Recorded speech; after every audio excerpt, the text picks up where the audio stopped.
bienvenue dans cette nouvelle vidéo. Aujourd'hui on parle d'un thème spécial puisque vous l'aurez deviné, cette saison on va parler de Noël. Puisque si vous n'avez pas encore trouvé d'idées cadeaux pour les enfants et les ados autour de vous, je peux vous donner des petites idées de livres jeunesse, surtout en fantastique. Et en tout cas c'est des titres qui m'ont beaucoup marqué quand j'étais plus jeune ou que je sais que j'aurais beaucoup aimé lire à cet âge-là, et je me suis dit que ce serait de super idées de cadeaux pour les fêtes. Donc on commence tout de suite avec une série dont je ne vous ai jamais parlé sur la chaîne, mais qui est un petit peu la série que j'ai toujours lue même avant de me mettre vraiment à la lecture. Donc c'est vraiment le seul bouquin que je lisais d'une traite alors que j'étais pas du tout dans la lecture, et c'est Ma vie selon moi. Donc là j'ai les 3 premiers tomes, mais actuellement je crois qu'on est au tome 12. Donc c'est une super série, super originale, super drôle pour la jeunesse et même pour les ados, puisqu'on va suivre une bande de lycéens. Je crois qu'au premier tome ils sont quand même en seconde il me semble. Ils sont 5 au départ, et voilà, c'est une bande d'amis qui vont faire leur vie, du coup leurs petites affaires en dehors de lycée. Ils vont préparer au fur et à mesure le bac. Et c'est super drôle. Sylvaine Jaoui a une écriture juste géniale. Elle a créé des personnages vraiment uniques avec chacun leur personnalité. On a Justine, l'héroïne principale, qui est assez timide, assez maladroite. Sa meilleure amie Léa, qui est un petit peu la sorcière du groupe, qui lit l'avenir,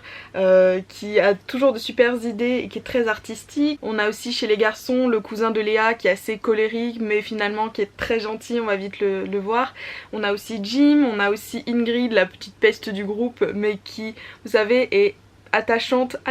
c'est un petit peu le mot. C'est-à-dire qu'elle est un petit peu bête, très prétentieuse, mais au final pareil c'est pas méchant, et elle nous fait beaucoup rire. Et la particularité de ce groupe, c'est que 2 personnes et une troisième habitent dans la même maison, la maison bleue, qui a plusieurs étages, et du coup ça va être un petit peu le QG de ce groupe. Et voilà, on va un petit peu suivre leurs aventures d'adolescents. Et ce qui est génial et que moi j'apprécie beaucoup, c'est qu'au fil des tomes, je crois qu'on suit entre 6 mois et 1 an par tome. Du coup on va vraiment accompagner les personnages dans leur vie tout simplement, et on va les voir grandir. Donc ce qui est super, c'est que moi quand j'ai commencé, j'étais au collège, donc j'étais un petit peu moins âgée qu'eux, et maintenant là où j'en suis, ils sont tous à la fac, et c'est génial parce que j'y suis aussi. Et voilà, c'est génial de pouvoir grandir en même temps que ces personnages, un petit peu comme la génération Harry Potter.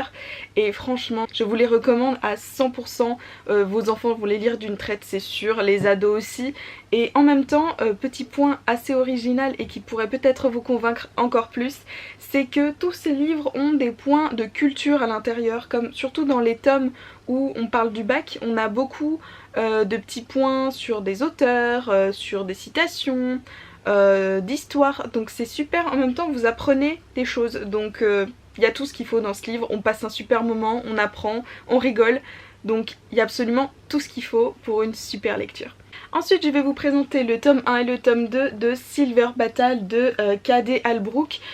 chez Lumen, qui est une sortie assez récente contrairement à Ma vie selon moi, qui là est bien ancrée dans le fantastique, puisqu'on va suivre la jeune Silver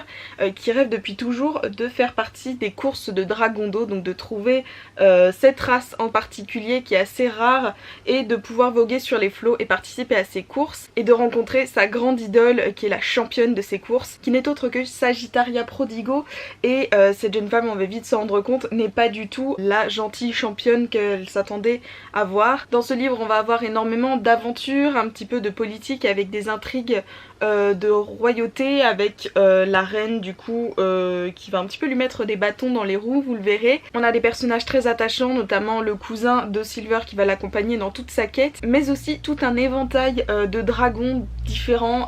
Surtout dans le tome 2 on a pas mal d'illustrations justement avec les différents types de dragons et leurs capacités, donc je trouve ça génial. Moi perso quand j'étais ado et même enfant, j'adorais tout ce qui était créatures mythologiques, créatures fantastiques, et là vous allez être servi puisqu'il n'y a que ça. Et voilà, donc là vous allez vraiment avoir de l'aventure, de l'action, de l'amitié, un beau message, et tout ça dans cette petite série très sympa. Ensuite je vais vous présenter un petit livre hybride entre le roman et le roman graphique, puisque je vous présente Strawberry Moon, le tome 1 de Laia Lopez, qui est donc à la fois une écrivaine mais surtout une illustratrice. Donc en fait voilà, on va avoir du texte, mais aussi des petites planches de BD et c'est juste magnifique. Voilà, par exemple vous avez ici la transformation du personnage principal, puisque en effet Diana, le personnage principal, est une sirène et elle va avec des amis sirènes à elle, arriver à l'université chez les humains justement pour pouvoir un petit peu vivre comme eux, voir comment ils vivent, apprendre un petit peu de leur culture. Et donc évidemment elle cache sa vraie nature jusqu'à temps qu'elle rencontre Hayden qui est un petit peu son crush. Hein. Et donc vous allez la suivre un petit peu dans toutes ses aventures et ses péripéties avec son groupe de sirènes. Je ne vous en dis pas plus parce que c'est vraiment un tout petit livre. Le tome 2 vient de sortir ce mois-ci si je ne m'abuse, ou peut-être le mois dernier. Donc voilà, le tome 2 est sorti aussi et franchement ça se lit très très bien, donc évidemment très vite. Et si ce format peut paraître un petit peu perturbant pour ceux comme moi qui ont l'habitude de lire exclusivement des romans, c'était très agréable et vraiment avec une palette et un style graphique qui nous emporte complètement. On est immergé dans cette histoire et c'est super doux, c'est super coloré, on passe vraiment un excellent moment. Ensuite je vous présente la série Percy Jackson que vous devez sûrement connaître, dont je vous ai déjà parlé sur la chaîne, qui n'est autre que l'histoire de Percy qui est le fils de Poséidon et d'une humaine. Il est donc un demi-dieu et va à l'aube de ses 13 ans il me semble aller dans le camp des Sans-Mêlés. C'est donc le camp où s'entraînent tous les héros demi-dieux pour pouvoir apprendre à se battre, à combattre les monstres, mais aussi à effectuer des quêtes puisque c'est tout le destin des héros et c'est vraiment génial, plein d'humour. Hein. Rick Riordan a une écriture très très rigolote avec des métaphores toutes les plus rocambolesques les unes que les autres et vraiment on passe un super moment avec tous ces personnages qui ont du coup tous des habiletés plus ou moins différentes puisqu'ils sont issus de différents dieux, mais voilà, c'est vraiment un must-have je pense pour la jeunesse et ado puisque c'est une longue série déjà, donc c'est quelque chose que vous pouvez suivre pendant un bon moment puisque là on a 5 tomes dans la série principale Percy Jackson et ensuite pour les plus grands on a les héros de l'Olympe qui là aussi il me semble qu'il y a 5 tomes et cette fois c'est un petit peu plus young adulte mais toujours dans le même genre mythologique et bien sûr comme c'est mythologique vos enfants vont énormément apprendre au niveau de l'histoire antique et des mythes autour de cette culture, donc c'est super intéressant voilà pour apprendre un petit peu les dieux, les histoires qui se sont passées, les quêtes, les épreuves, enfin voilà, là on va être servi et ça va être revisité un petit peu plus moderne, donc là ce sera beaucoup plus intéressant pour la jeune génération. En tout cas je vous les conseille à fond, un peu moins les films hein, parce que je les ai trouvés beaucoup moins réussis alors que les livres en valent vraiment la peine, donc ce serait vraiment une super idée cadeau. Ensuite je vais vous présenter une autre série extrêmement connue et très très lue par les jeunes et les ados. C'est La Guerre des Clans de Erin Hunter qui est un collectif d'auteurs. Donc c'est une histoire de chats. Alors oui, donc sur toutes les couvertures vous avez des chats, puisqu'en effet on va suivre des chats sauvages donc qui habitent près d'un village, près d'une ville, donc près des humains, mais qui vivent leur vie dans une forêt, mais de manière très civilisée j'ai envie de dire, puisqu'on va personnifier ces animaux et on va les entendre parler, on va vraiment suivre leur vie avec les différents clans qui constituent un petit peu cette société de chats dans la forêt. Donc on va suivre un petit peu les expéditions, qu'est-ce qui se passe dans les clans, les bagarres, les attaques, les naissances, il y a aussi tout un système de hiérarchie qui est super intéressant où vous allez voir du coup les chats monter en grade, voilà vous avez des vétérans, vous avez des capitaines, vous avez le chef de clan, vous avez des apprentis aussi, donc dès qu'il y a des petits ils deviennent apprentis chasseurs et on va leur apprendre un petit peu comment chasser etc, c'est super intéressant. Et ce qui est génial c'est que on n'a pas du tout l'impression d'avoir affaire à des chats finalement, à moins qu'ils rentrent en collision avec des humains finalement on a l'impression de suivre une bande de personnes, mais là on a le côté très sauvage, très survival presque, puisque là ils vont devoir vivre avec ce qu'ils chassent, survivre au froid, survivre aux maladies, enfin, vraiment ça aborde en plus voilà des sujets assez difficiles par rapport à la survie, mais finalement c'est très bien traité et j'aime bien parce que ça montre un petit peu la vie finalement, puisque on a tous les bons côtés voilà avec les naissances, les événements heureux, et puis à côté on a toutes les intempéries, tous les mauvais côtés, on va être confronté à la mort, aux attaques, aux blessés, aux malades. Donc je pense que c'est une série qu'on peut lire assez tôt puisque ça nous montre un petit peu le monde tel qu'il est, mais sans que ça soit évidemment trop violent ou quoi que ce soit. Et en même temps je trouve que c'est très équitable, voilà, donc on a tout le bon et le mauvais côté un petit peu des choses, hein, comme c'est normal. Je vais les poser hein, parce que c'est un petit peu lourd mine de rien. Du coup on va suivre en personnage principal le chat domestique de base qui est Rusty. Donc c'est un chat qui a été élevé chez les humains et il ne se sent pas à sa place, et un jour au-delà de la barrière de son jardin il aperçoit un des chats du clan du tonnerre. Et depuis ça le fait complètement rêver, il se dit que sa place est dans la forêt, qu'il est fait pour être chasseur lui aussi, qu'il n'est pas fait pour manger des croquettes et pour rester assis toute la journée derrière une fenêtre. Donc il décide de prendre sa vie en main et de s'enfuir pour découvrir la forêt, les clans et bien sûr faire partie d'un clan, je ne vous dirai pas lequel, mais de là va découler tout son apprentissage, voilà, réapprendre à être un chat sauvage et plus un chat domestique, apprendre toute la société, comment elle fonctionne là-bas, comment les autres chats vivent et s'adapter un petit peu à ce style de vie, et c'est super intéressant, c'est très progressif aussi. Et puis ce qui est bien pour les parents, c'est que c'est une série qui est très longue. Pour vous dire, là je n'ai que le cycle 1, donc c'est-à-dire tout, on va dire un pan de vie pendant quelques années, et puis ensuite on change de génération. Donc le premier tome il fait 6 tomes et c'est à peu près ça pour chaque, et en plus de ça nous avons des hors-séries, il y a aussi des BD je crois de la guerre des clans, et on a aussi d'autres séries sur le même style avec des ours, des chiens, il y a les survivants, la quête de l'ours, je crois que c'est quelque chose comme ça, mais en tout cas la guerre des clans c'est vraiment celui qui est le plus populaire et le plus complet aussi. Donc ce qui est bien, voilà, c'est que si ça plaît à vos enfants, vous pourrez continuer à leur procurer la série, puisque là il y en a pour de longues heures de lecture et surtout d'aventure. Ensuite je vais vous présenter La légende des 4 de Cassandra O'Donnell, ici le premier tome sur les 4, le quatrième d'ailleurs soit est sorti il y a très peu de temps, soit va sortir dans très peu de temps. Et voilà, j'ai lu le premier tome pour l'instant que j'avais beaucoup aimé. Du coup on va suivre l'histoire de plusieurs clans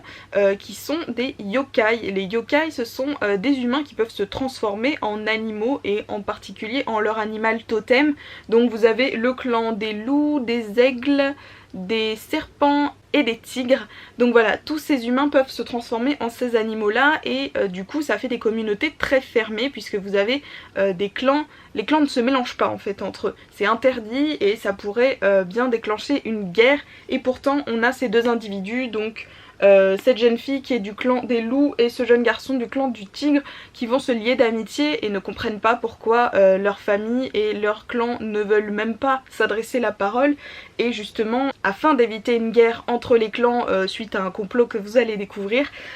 ces deux individus vont essayer de s'allier, de se serrer les coudes pour pouvoir éviter cette guerre qui serait bien dommage. Et du coup vous imaginez que c'est un genre de guerre qui est assez spécifique, puisque là on va avoir une espèce de magie qui va leur permettre de se battre sous la forme d'animaux. Au niveau de l'écriture c'est très fluide, ça se lit très vite, et notamment parce que l'écriture est très grosse et très aérée, donc c'est très facilement lisible même pour les enfants qui ne sont pas trop habitués à lire, et je pense que ça peut être une très bonne entrée en matière dans ce genre qui est le fantastique. Ensuite une série que l'on ne présente plus, Gardien de Cité Perdue de Shannon Messenger aux éditions Lumen, qui est une série mais que j'adore et que je continue de lire maintenant, même si ça reste de la jeunesse young adulte, qui est aussi je pense une super bonne entrée en matière dans la fantastique fantasy, puisque là on va suivre Sophie qui vit dans le monde des humains comme n'importe lequel d'entre nous, et qui un jour découvre qu'elle ne fait pas partie de ce monde, qu'elle a été adoptée et qu'elle fait en fait partie du monde des elfes, puisque elle se rend compte qu'elle a des habilités plutôt spéciales, même bien plus spéciales que la plupart des elfes. Donc même en arrivant là-bas elle se rend compte qu'elle est beaucoup plus importante qu'elle ne pourrait le croire, et elle va être plongée tête la première dans une quête totalement énorme et qui a une importance cruciale pour le reste du monde et pour le peuple des elfes. Mais avant ça elle va devoir apprendre un petit peu à contrôler ses pouvoirs, à voir un petit peu ce qu'elle peut faire avec, et pour cela elle doit aller à l'école de magie Spire, qui est l'équivalent de Poudlard, hein, dans laquelle elle va pouvoir en apprendre un petit peu plus sur ce qu'elle est capable de faire, mais dans laquelle elle va aussi se faire beaucoup d'amis et d'ennemis. Ce que j'ai le plus apprécié dans ces lectures, c'est surtout l'univers extrêmement riche que nous propose l'autrice, avec donc énormément de personnages comme je vous le disais, et tous avec des personnalités extrêmement atypiques et différentes, avec chacun des pouvoirs différents. On a aussi beaucoup de lieux, on a tout le côté culturel avec les us et les coutumes des elfes qui sont différentes de celles des humains et que Sophie va devoir apprendre à connaître et à respecter, mais aussi tout plein de choses complètement nouvelles comme des objets, des lieux, des activités qui ont des noms totalement nouveaux et qui n'existent pas du coup chez nous. C'est super intéressant, c'est un petit peu comme dans Harry Potter, vous avez tous les objets qui ont des noms particuliers, je sais pas moi, la beuglante, les noms des potions, le retourneur de temps, donc voilà, on a tous ces petits objets également dans Gardien des cités perdues, voilà, souvent des objets qui ont une importance également très importante puisque ça va aider Sophie dans sa quête. Enfin voilà, vous allez faire un voyage extraordinaire avec Sophie et ses amis pour pouvoir découvrir la vérité autour de son rôle justement dans cette histoire, et ça va aller bien plus loin que ça, on va vite s'en rendre compte puisqu'elle va être empêtrée dans une sacrée histoire, mais pleine de rebondissements et surtout très très addictive. Je vous assure qu'on ne peut pas s'arrêter quand on a commencé. Et enfin, dernier livre que je vais vous présenter, c'est le tome 1 de Moana, une série qui n'est pas très connue mais qui franchement mérite le détour. Il a été écrit par Silène Edgar aux éditions Castelmore et c'est une trilogie. Alors c'est une histoire très très originale mais que j'ai adorée, que j'ai trouvé vraiment hors du commun. En fait on va suivre une jeune fille qui habite dans les îles, qui habite exactement en Polynésie. Et qui est complètement coupée du monde. Voilà, elle et sa société travaillent, font toute leur vie sur cette île et travaillent pour le gouvernement qui se situe à Pondichéry, puisque en effet il y a eu une énorme catastrophe naturelle, une énorme glaciation, surtout en Europe, qui fait que ce gouvernement à Pondichéry a pris le pouvoir et que toutes les sociétés doivent un petit peu lui obéir pour pouvoir survivre. Donc il y a beaucoup de choses qui ont disparu, notamment le divertissement. C'est-à-dire que les livres, les films sont interdits, il y a beaucoup d'aliments qui n'existent plus ou qui existent dans des coins extrêmement reculés du monde. Et donc voilà, Moana, elle est dans sa petite maison avec sa petite famille, ses petits voisins, ils sont très peu nombreux, mais un petit peu comme le Disney Vaiana, c'est une jeune fille qui a l'intime conviction que son destin est ailleurs, qu'il est au-delà de l'océan et qu'elle doit partir d'ici, même si ça lui déchire le cœur de laisser sa famille là où elle est. Et alors que l'âge de se marier arrive à grands pas, puisque là-bas, vers 13-14 ans, les jeunes filles doivent être mariées et doivent avoir des enfants très vite pour pouvoir avoir un petit peu plus de population, sa grand-mère va lui raconter son histoire avant la glaciation, donc un petit peu comment la vie se passait. Elle va lui raconter les merveilles du monde que Moana n'a jamais connues, et aussi son histoire avec son mari qu'elle n'a jamais revu depuis peut-être 50 ans, qui aurait disparu mystérieusement et aurait été considéré comme mort, qu'elle n'a jamais pu revoir puisque son arrière-grand-mère a dû être renvoyée de force en Polynésie alors que son mari était en Corse. Donc après cette histoire, c'est vraiment la petite goutte d'eau qui fait déborder le vase pour Moana, puisque elle va décider d'aller jusqu'en Corse pour pouvoir honorer la promesse que les deux amants s'étaient faites, donc de se retrouver en Corse, ce qu'ils n'avaient jamais pu faire. Elle décide donc, malgré toutes les contraintes avec son arrière-grand-mère, de prendre le large, de s'enfuir et de démarrer un énorme périple pour aller jusqu'en Corse avant que son arrière-grand-mère ne s'éteigne, pour pouvoir découvrir le monde et surtout pour pouvoir retrouver son grand amour. C'était une histoire magnifique, mais vraiment magnifique, et pourtant qui se lit assez vite. Castelmore, c'est une édition qui fait beaucoup de romans un petit peu historiques, et celui-ci je le trouve super original, voilà, de par ses sujets, et je pense que c'est une histoire qui peut énormément plaire aux enfants comme aux ados, notamment aux fans de Vaiana, puisque ça ressemble beaucoup dans ce genre là, avec plus de modernité, puisque là quand ils vont se retrouver à Pondichéry, on va voir un petit peu que la civilisation est quand même encore là, la technologie est encore là, seulement tout est censuré, et c'est super important en plus je trouve de parler de ces sujets là, la censure de la culture, à quel point la culture et la connaissance sont importants, puisqu'en fait un petit point que j'ai oublié de vous dire, c'est que à partir de 40 ou 60 ans, enfin pas très vieux finalement,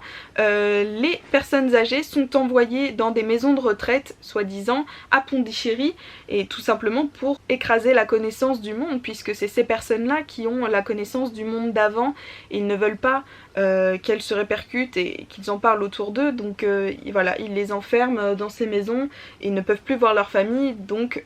tout le souvenir et toute la culture disparaît complètement à cause de ce nouveau gouvernement, et je trouve que c'est très intelligent d'avoir mis ça dans de la jeunesse, puisque ça paraît un petit peu sérieux, et finalement c'est amené d'une manière tellement nostalgique, tellement belle, tellement contée, que finalement ça passe très très bien et on est complètement immergé dans cette magnifique aventure aux côtés de Moana. Donc voilà, c'est tout pour cette vidéo recommandation de Noël pour des livres jeunesse, puisque je me suis dit que pour les parents ou autres c'était assez difficile finalement de savoir un petit peu ce qui se faisait en jeunesse, puisque même pour les parents qui lisent, forcément c'est pas le genre de lecture auquel ils pourraient connaître un petit peu l'actualité, donc pour les aider, mais aussi pour tous ceux également qui ont des enfants qui ne lisent pas en général ou très peu, c'est vrai que c'est difficile et c'est un petit peu crucial de choisir un premier livre qui va leur mettre la puce à l'oreille, qui va leur déclencher vraiment la passion de la lecture, et c'est vrai que ça c'est un petit peu délicat, surtout pour les parents voilà, qui ne connaissent pas trop ce qui se fait en jeunesse. C'est tout l'intérêt de cette vidéo, puisque moi je suis là vraiment pour partager l'envie de lire, et je trouve que pour les jeunes et les enfants, c'est quelque chose qui peut leur faire énormément de bien au niveau divertissement, mais aussi au niveau éducatif. Donc je pense que c'est vraiment à double utilité, et je serais sincèrement ravie si un de vos enfants se mettait à la lecture après avoir commencé un de ces romans-là, parce que franchement, il n'y a pas de raison. Ce sont que des super lectures que j'ai tous lus et dans lesquels j'aurais adoré me plonger à leur âge. Si vous voulez vous procurer les livres dont je vous ai parlé, vous pouvez faire du click and collect en librairie pour les soutenir. Vous avez quand même les liens dans la description en dessous, au moins pour regarder un petit peu de quoi ça parle. N'hésitez pas à me dire si pour Noël vous avez offert des livres à vos proches, et si oui lesquels, ça m'intéresserait de le savoir. Et en attendant, je vous souhaite d'excellentes fêtes, d'excellentes lectures, et je vous dis à bientôt pour une prochaine vidéo. Bye!